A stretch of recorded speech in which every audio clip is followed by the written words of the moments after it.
Good morning, everyone. So today I'm going to be talking about a patient that I saw in clinicals. So this patient came in as a level 1 trauma, which means the most critical of trauma patients. He was involved in a motorcycle crash, so that was the chief complaint.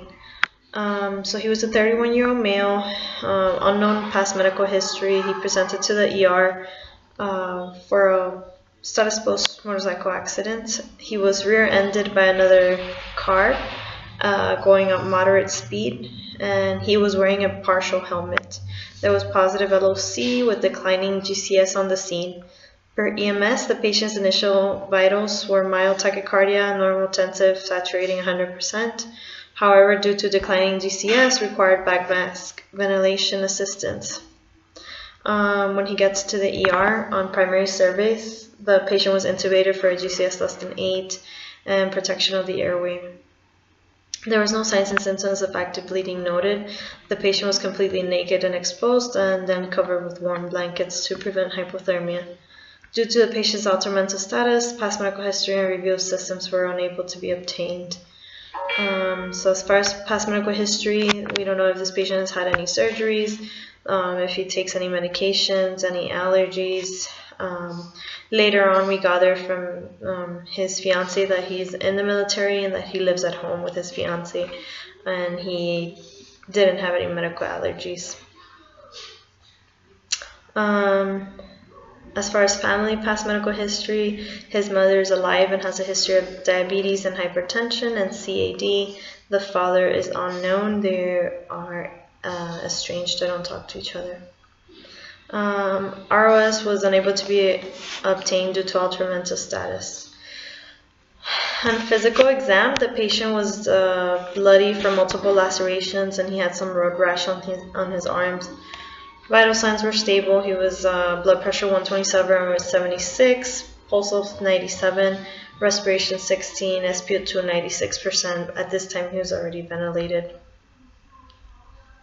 HENT, the head was, he had a large left parietal scalp contusion with blood noted within the left ear canal. The left pupil was fixed and dilated, and the right pupil was about 2 millimeters and sluggish but reactive. Bleeding was noted from bilateral nares, and the trachea was midline. The neck was, he had a C collar on, and he was on a backboard from EMS.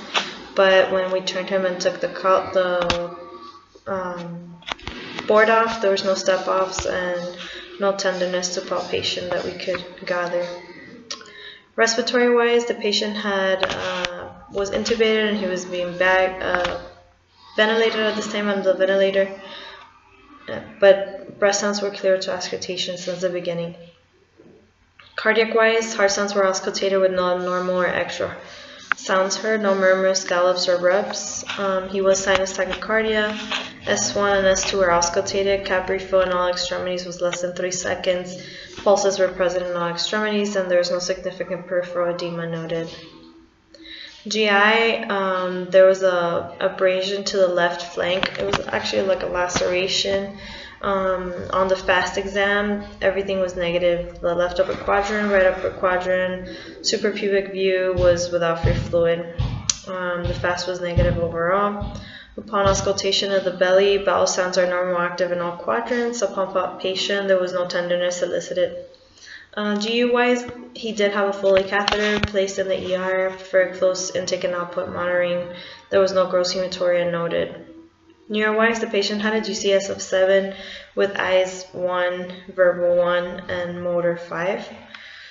He was confused, lethargic, unable to verbalize anything. He was intubated, but he was able to move the right side, his right upper and lower extremities. He was unable to move anything on his left side. Skin-wise, like I mentioned before, he has some multiple abrasions. He had one to the scalp, a laceration to the left flank area, and he had some road rash to the left forearm. Psych was unable to assess. His labs were as follow: sodium of 142, potassium of 2.9, chloride of 110, CO2 of 27, BUN of 9, creatinine of 0.8, glucose of 116, white count of 11, hemoglobin was stable at 15.1, hematocrit of 45.4, platelets 252, PT 15.4, INR 1.2, PTT 28.8, and his blood alcohol was 203. He had x-rays and CTs. The pelvic x-ray was negative. There's no dislocation or fractures noted. The chest x-ray showed no acute pathology to the extent visualized, just the ET tube was in the right position. CT of the brain showed extensive maxillofacial fractures, including fracture involving the walls of the left carotid canal. Acute fracture through the left temporal bone was including involvement of the posterior and medial wall of the left mandibular condyle, with hemorrhage in the left petrous air cells, with mild hemorrhage in the left ear cavity. He also had a hemorrhagic contusion involving the medial aspect of the left temporal lobe, measuring about 10 millimeters. There was a subdural hematoma around the right temporal lobe, measuring a maximum of 3 millimeters in thickness. There's a subdural hematoma extending to the right cerebral convexity at the vertex, measuring 5 millimeters in thickness. And there is a small component of subarachnoid hemorrhage, but no obvious herniation and no significant midline shift. As far as the assessment and plan, this patient was emergently taken to the OR for a craniectomy for decompression and drainage of those subdurals and epidural bleeds. So my first diagnosis was traumatic brain injury and interparenchymal hemorrhage, subdural hematoma, subarachnoid hemorrhage. The GCS on arrival prior to intubation was 7. The left pupil is dilated and non-reactive. The patient is moving the right eye only, so that's why neurosurgery was contacted. He reviewed the images and the patient was taken to the OR for ventriculostomy drain and right-sided craniectomy right away.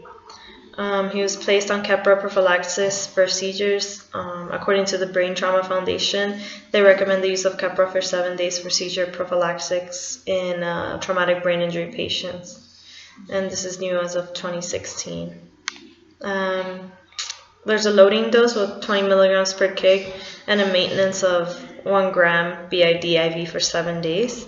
And then the plan is to keep minimal stimulation, maintain ICPs below 20, CPP from 60 to 90, the CO2 from 35 to 40, and the sodium between 155 and 160. My second diagnosis was ventilator-dependent respiratory failure. The patient was intubated in the ER and mechanically ventilated. The settings were AC of 24, total volume of 500, PEEP of 5, FI of 250%, and the ABGs came back at pH of 7.34, CO2 of 41, PO2 of 146, and bicarb of 22.3, which means he was in slightly respiratory acidosis, but much improved from previous ABGs before he was gone upstairs in the ICU and had set up. The patient was tolerating these vent settings well. The plan is to continue sedation with fentanyl and propofol. We'll consider an awakening trial and spontaneous breathing trial if ICPs are stable overnight. So we could do that in the morning to try to extubate the patient. Most patients with severe TBIs are sedated and artificially ventilated during the first several days. Since acute hypercapnia may result in elevation in ICP and hypercapnia may precipitate cerebral ischemia, the use of end-tidal CO2 monitoring should be considered for all ventilated TBI patients. So that was ordered on this patient as well. My third diagnosis was alcohol intoxication. He was driving a motorcycle and his alcohol was 203. So we don't know if he's a frequent drinker or if he was just binging or if it was just a one-night thing, but just to be on the safe side, 203 is pretty high. And it was a Wednesday night and he was on a motorcycle, so that was my third diagnosis. The patient will be screened for high-risk alcohol behaviors as his course improves and will be offered brief interventions as appropriate. Orders for CWA to be done hourly. The CWA scale can help determine the need for medically supervised withdrawal management. Patients with an alcohol use disorder who have not had a drink for 5 days or more, have a CWAS score of less than 10, will in most cases not need management. According to the literature, a symptom-triggered approach is recommended in regard to alcohol withdrawal. So meaning that the patient should be medicated with Ativan 2 to 4 milligrams every 15 to 20 minutes based on the CWAS score. Apologize.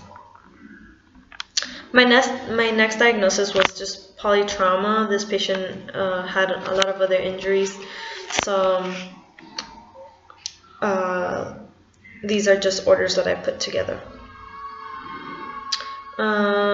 He had a concussion with loss of consciousness greater than 30 minutes, so a cognitive eval has been ordered. He had multiple facial fractures, including the maxillary sinuses, the sphenoid sinus, and extension into the carotid canal, left temporal bone. Oral maxillofacial surgery has been consulted for definitive treatment. For now, we'll continue to manage pain with fentanyl drip. I can also push 4 milligrams of morphine every 4 hours for breakthrough pain if that's not enough. The left flank laceration was repaired at bedside. It was sutured, and after the wound was irrigated with some saline and betadine. The sutures are to be removed in 10 days. Temporal bone fracture, patient will need audiology appointment as an outpatient. Since he had a temporal bone fracture, there was blood coming out of the ear canal, and he might have some damage to his hearing. The left clavicular fracture, the orthopedic surgeon was consulted already. He had also multiple left-sided rib fractures, so there's no specific treatment for it recommended. So we're just going to do supportive care as of right now.